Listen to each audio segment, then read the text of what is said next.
Treat people the way that you want to be treated. Except for in Call of Duty, you can talk shit, that's cool. I needed to be the black Ash Ketchum. It was my destiny to be the Negro Ketchum. But let's talk about why all white people look like spoiled milk when they take their clothes off. ModernWarNegro. Step 1, get money. Step 2, repeat step 1.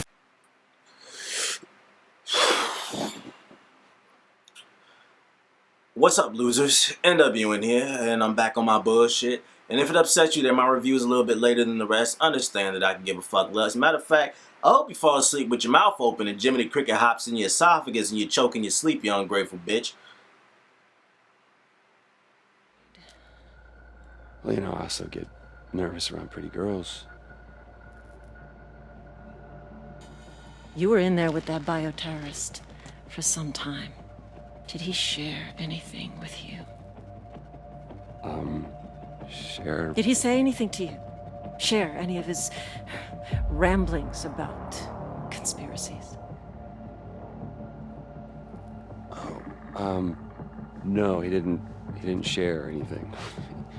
Good. That's good to hear. You see, we are engaged in a life and death war with these bioterrorists, and it's my job to do story. Whatever it Who takes. reading the book? Second Son is the tale of Delson Rowe, an arrogant prick caught between the Native American traditions and the American fast life. Years after the events of the first 2 games, the country is under martial law. The people are taught to fear those who have powers, even referring to them as bioterrorists, and anyone caught in public using their abilities gets taken down instantly. The people have given up all their freedoms for protection, so it was a beautiful day in the neighborhood when a freak accident happens in Delson's village. In the process, he discovers that he himself is a metahuman who has the ability to absorb other people's powers and abilities, but unlike Rogue, his powers are permanent. And he runs into these characters that are not fond of metahumans, and they lead the police state, which leads him to Seattle, where the stronghold is. From there, you chip away at the feds' bases, you make new friends, and all in hopes of taking down those who oppress the metahumans. The story is pretty straightforward with no serious plot twist, but it is serviceable. It got the job done as far as helping you understand why you're moving from point A to point B. And if you haven't played the other 2 games, no worries. This is a completely different story and a different timeline. Plus, you get a brief summary of the past 2 games at the beginning of this game. Oh, and did I mention this is the best looking game on console at this moment? Gameplay. This is an open world title that'll make you feel like the world is yours. You can run through the main storyline if you like, but should also check out the side missions such as destroying bases, finding hidden cameras, spray painting, killing spies. That's just the name of fee, okay? But in order to do these activities, you have to navigate your way around town using one of the 4 abilities that Delson acquires, such as smoke, neon, video, and concrete. All are similar, but they have different characteristics at the same time, like video's ability to fly and neon's ability to run up walls. It's simply fun to run and fly around the city and blow up stuff. This is just old school imaginative gaming. You feel like a superhero, okay? And blow up enough stuff, and that builds up your special meter where you can unleash a devastating attack, killing everything on screen.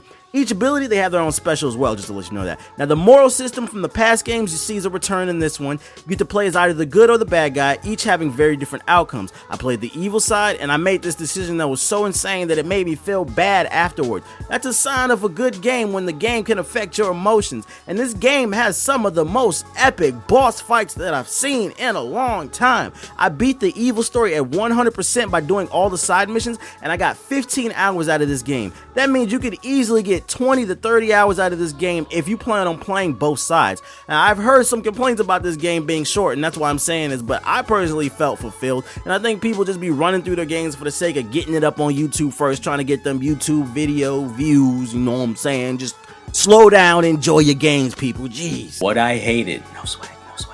Sucker Punch dropped the ball on the powers. You get 4 powers that are all too similar. I would have preferred them all to be very different to add more layers to the combat. I also dealt with some frame rate drops when things got really hectic. It didn't happen too often, but I thought it'd be noted. But other than that, I really don't have much to complain about. I mean, I thought it was a great game.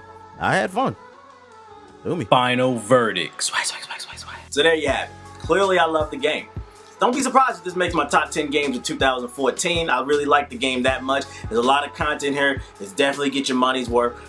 Is this worth buying a PS4 just to play this game? I don't think any game is worth buying a new console, but if you already own a PS4, you definitely need to be playing Second Son. With that being said, I'm not even gonna ask you, did you find this review helpful? Because to be honest, I don't even care. I'm tired, okay? That's a you need a nap type tired laugh. don't even know what I'm doing. But look, I'm tired. Look, the city needs me. That was like a Jedi, city needs me. But really, I need a nap.